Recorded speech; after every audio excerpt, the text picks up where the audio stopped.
Salve, salve galera, tudo bem? Tudo certinho? Professor Anderson Bento na área para nós continuarmos com o conteúdo de citologia.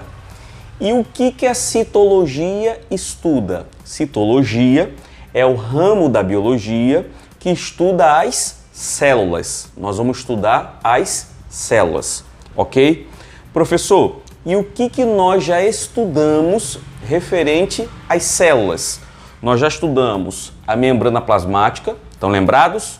Se não, procure lá a aula anterior, a membrana plasmática. Nós falamos que toda célula tem membrana plasmática e que essa membrana é formada por lipídios e proteínas, ok? Depois nós falamos do citoplasma. O que é o citoplasma? É essa região que fica entre a membrana e o núcleo. O citoplasma ele é preenchido por uma substância líquida e gelatinosa, chamada hialoplasma. Então o citoplasma é preenchido pelo hialoplasma. Em uma comparação é como se fosse uma piscina, o buraco é a piscina e a água que eu coloco é o hialoplasma. E a piscina, o buraco, seria o citoplasma, só o espaço. Só que nesse citoplasma eu tenho um líquido chamado hialoplasma.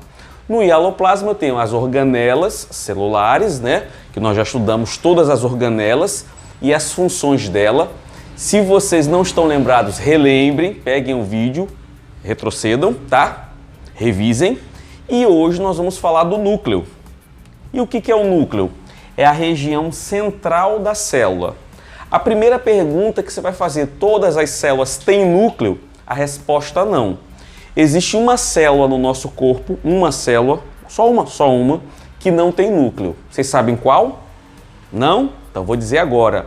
Glóbulos vermelhos, também conhecido como hemácias, são células que não têm núcleo, são desprovidas de núcleo, não tem núcleo. E professor, então sem núcleo dura quanto tempo? No máximo, estourando, ela dura 90 dias, tá? Então, nós vamos agora ver um slidezinho referente a núcleo, tá? Então, vejam aqui comigo esse slide agora, vamos aqui. Dispersa lá no líquido, no coloide, tá? Vamos lá.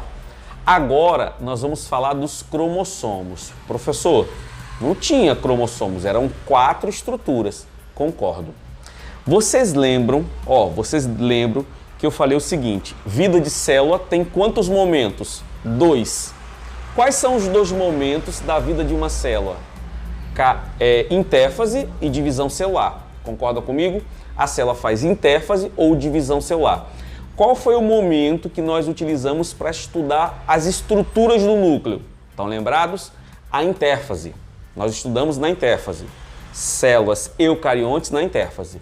Aí você se pergunta, professor, e na divisão celular? Porque o senhor falou da interfase. E na divisão? Ah, na divisão é tudo diferente. Daquelas 4 estruturas que vocês viram, 4 estruturas, 3 desaparecem quando a célula deixa a interfase e entra em divisão. É mesmo? É mesmo. Quando a célula deixa a interfase, quando ela está na interfase, o núcleo tem quantas estruturas? 4. Vocês lembram? Vamos lá. Carioteca, cromatina, nucleolo e nucleoplasma, que é o recheio do núcleo. Essas 4 estruturas.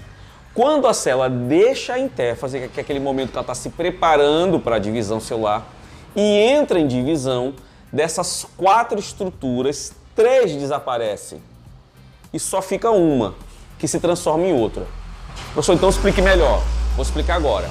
Carioteca, desaparece. Aquela membraninha, desaparece. O nucleolo, aquele corpúsculo, né? O núcleo do núcleo, desaparece. O nucleoplasma se mistura com o citoplasma e vira hialoplasma. A cromatina, que é o material genético que eu falei da eucromatina, da heterocromatina, a cromatina se enrola todinha e se transforma em cromossomos. Então a cromatina se enrola todinha e se transforma em cromossomos, tá? O que são cromossomos? Cromossomos é a cromatina toda enrolada. A cromatina, ela é vista em que momento da vida da célula? Na intérfase. O cromossomo é visto em que momento da vida da célula? Durante a divisão celular. Anotou? Cromatina e cromossomos, mesma estrutura, mesma estrutura. Só que a cromatina, ela é vista na intérfase. E o cromossomos é a mesma estrutura, só que agora modificada, vista durante a divisão celular. Ok? Vamos falar agora dos cromossomos, tá? É comum nós encontrarmos o quê, professor? Depende do momento que a célula está. Se ela estiver na intérfase, eu não vou ter cromossomos, eu vou ter cromatina. Se a célula estiver fazendo divisão celular, eu vou ter cromossomos, ok? Vamos lá. Cromossomo surge de uma condensação, de uma compactação, ou seja, o material genético, o DNA, se enrola todinho na proteína, né? Ou seja, uma organização da cromatina que estava espalhada. Agora ela não vai estar toda enroladinha na proteína. Então o cromossomo, a cromatina está toda enrolada. O DNA, na verdade, está todo enrolado, tá? E na cromatina esse DNA está solto. Cromatina, material genético solto, espalhado no núcleo, visto durante a intérfase.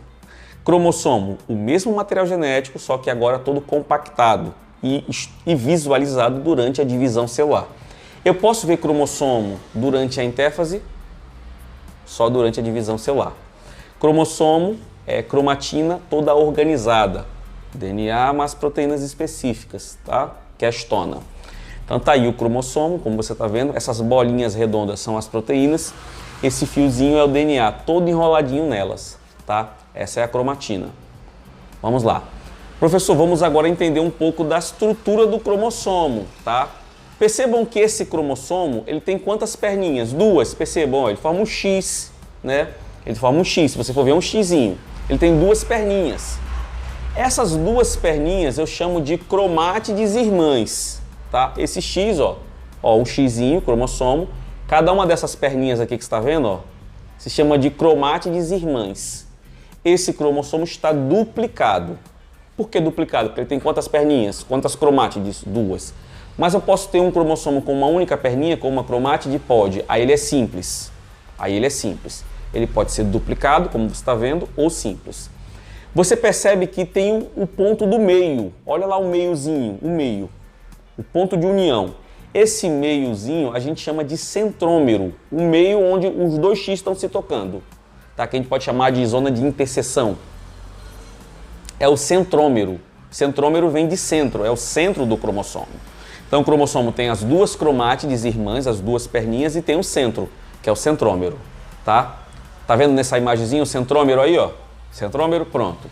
Professor, o que eu tenho que saber? Vamos agora com calma e vamos agora anotar essa informação, tá? Como todas as outras que você anotou. Existem 4 tipos de cromossomo. Tudo 4, professor? De novo o número 4, né? 4 tipos de cromossomos.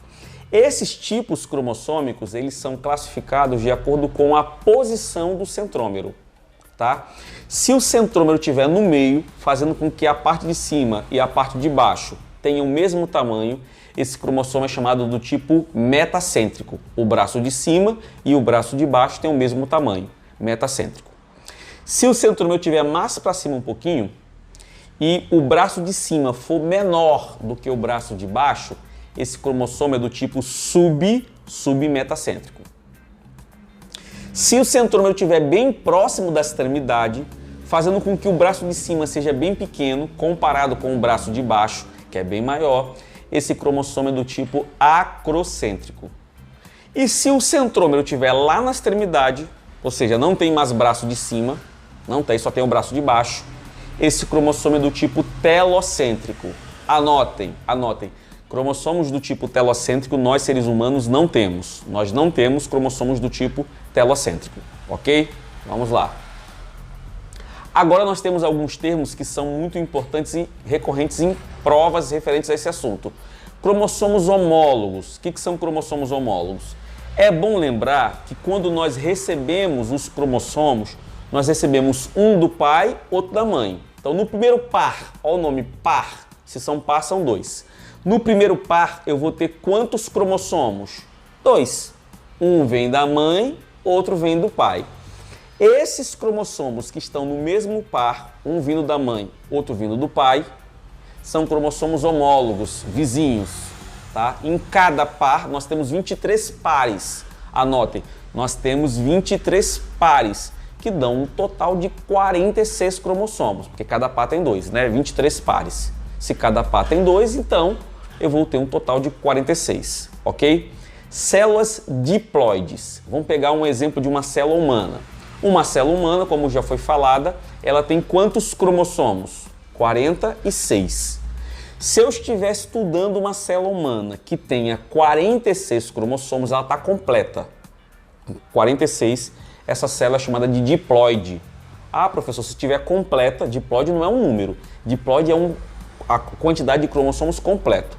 É bom lembrar que essa quantidade de cromossomos varia de espécie para espécie. Nós, seres humanos, temos 46. Um pato não vai ter 46. Um pepino não vai ter. Um cachorro não vai ter. Então essa quantidade varia muito de espécie para espécie, tá? Então, uma célula humana, diploide, ela vai estar completa. Quantos cromossomos? 46. E uma célula humana haploide, N, entre parênteses, N, haploide, vai ter metade. Então, professor, calma aí, diploide está completa, total.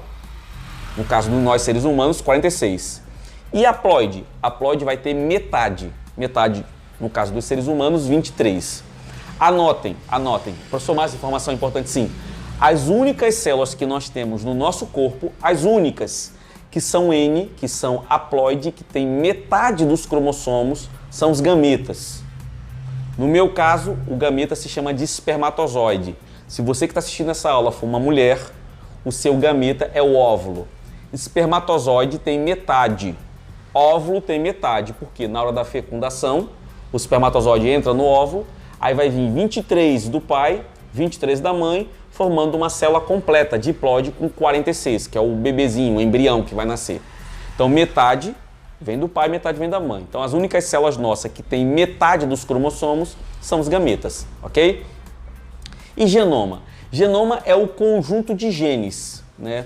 Nós estamos falando em cromossomos, ok? Cromossomos, 46, tá? O que são genes? Nós sabemos que o cromossomo ele é formado por DNA mais proteína. O DNA está todo enrolado na proteína. Nesse DNA, existem trechos do DNA que são responsáveis por determinar a cor dos olhos, cor da pele, formato da orelha, do cabelo. Esses trechos do DNA responsáveis por determinar nossas características físicas são chamados de genes. E o estudo desses genes é o genoma, porque o genoma se preocupa em estudar os genes, não o cromossomo, mas os genes, tá? Que fazem parte, é claro, dos cromossomos, que dão nossas características. Outra coisinha, nós sabemos que as células se dividem, ok? Então, essa divisão celular, como já foi falada, é extremamente importante para o nosso crescimento, é extremamente importante para quando nós nos cortamos ou nos machucamos, esse tecido se regenerar. Então, as células se dividem. Isso é fato. Na parte final do cromossomo, tá vendo a imagem aí? Tá vendo? Uma senhora e tem 2 cromossomos. Percebam que ele é lilás e na pontinha tem as partes vermelhas. Essa parte vermelha da extremidade se chama de telômeros. O que isso quer dizer? Toda vez que sua célula vai se dividindo, ela vai se dividindo ao longo da vida, você vai se dividindo. O que acontece com esses telômeros? Eles vão encurtando. Então esses telômeros, eles representam o nosso prazo de validade. É mais ou menos assim mesmo, nosso prazo de validade. Você pega eu ou você, né, que sou, no caso eu mais velho, você mais jovem, e essa senhora aí. Quantos anos ela deve ter? Vamos botar que ela tenha 90 anos. Ao longo de 90 anos de vida, as suas células foram se dividindo. Como é que estão os seus telômeros? Bem curtinhos mesmo. Chegando ao ponto que eles ficam praticamente inexistentes, desaparecem e essa célula não se divide mais. Se a célula não se divide mais, já está, né, no final da vida. Então é isso que você tem que saber. O nosso prazo de validade está nos telômeros, ok? Professor, eu já ouvi falar do câncer. O que acontece no caso do câncer? As células cancerígenas são células que se dividem muito rapidamente. Elas se dividem de forma anormal. Isso que acontece com câncer. Então você tem um tumor aqui no braço e esse tumor é um tumor maligno, são células cancerígenas. Qual a diferença dela para as outras células? Que elas fazem tudo de forma muito louca, tudo desordenado. Elas se dividem demais. Professor, então se elas se dividem demais, isso quer dizer que o telômero delas vão encurtando? Teoricamente sim. E era para essas células morrerem antes das células sadias. Sim. E por que elas não morrem? E a gente morre antes? Boa pergunta. No caso das células cancerígenas, essas células produzem uma enzima que está escrito embaixo, é chamada telomerase. Telomerase. Células cancerígenas produzem telomerase. O que essa telomerase faz? Ela inibe a diminuição do telômero. Ela não deixa com que o telômero se encurte. Portanto, as células cancerígenas, elas se dividem muito, mas o telômero dela não se encurta, portanto elas não morrem. Então, quem sabe, vocês que estão vendo essa aula hoje, gostem desse assunto, resolvam estudar mais, se aprofundem e virem um pesquisador referente a isso. Eu posso dizer que aí, ó, nessa telomerase está o elixir, a receita para se ter uma vida prolongada. Porque se nós conseguirmos tirar essa substância, essa enzima, e aplicarmos nas nossas células sadias, conforme elas vão se multiplicando, o telômero não se encurta. Então a gente vai viver a vida toda, né, como se tivesse 30 anos, 40 anos, quando o processo for aplicado. Se o processo for aplicado em mim agora, que tenho 40 anos, eu vou ter 40 anos pro resto da vida, do ponto de vista celular, porque o meu telômero não vai encurtar. Essa enzima telomerase só é encontrada em células cancerígenas. Então tem que descobrir como elas produzem, porque elas não se encurtam, beleza? Então, professor, repetindo, telômero determina o que? O prazo de validade. Normalmente, conforme a célula vai se dividindo, o telômero vai se encurtando, tá? Vamos lá. Cariótipo, tá acabando. Cariótipo é o conjunto total de cromossomos. Tá vendo aí esse desenho? São todos os cromossomos, no caso, nossos, humanos. Você vai ver que nós temos em cada par dos cromossomos, primeiro par 2 até o 23º, dando um total de 46 cromossomos. Lá embaixo tem o nome genoma, né? Você percebe que diploide, tá vendo? N diploide e genoma, haploide. O que acontece? Como eu falei para vocês, a quantidade de cromossomos varia muito de espécie para espécie. Homem, 46 cromossomos. O boi, 60. O cachorro, 78, completo, diploide. O arroz, 12. O feijão, 22. Aí você está se perguntando, eu tenho que decorar essa tabela? Jamais, nunca na galáxia. Você tem que saber o nosso, seres humanos. Nós temos 46 cromossomos. Então, uma célula diploide nossa vai ter 46 cromossomos. E uma célula haploide vai ter metade, vai ter 23, ok? Todos esses cromossomos são estudados nessa estrutura que você está vendo aí, o cariótipo, todo organizadozinho. Tá bom, pessoal? Por hoje é só. Um abração, um beijão. Façam as atividades que eu vou passar para vocês e boa aula. Bons estudos.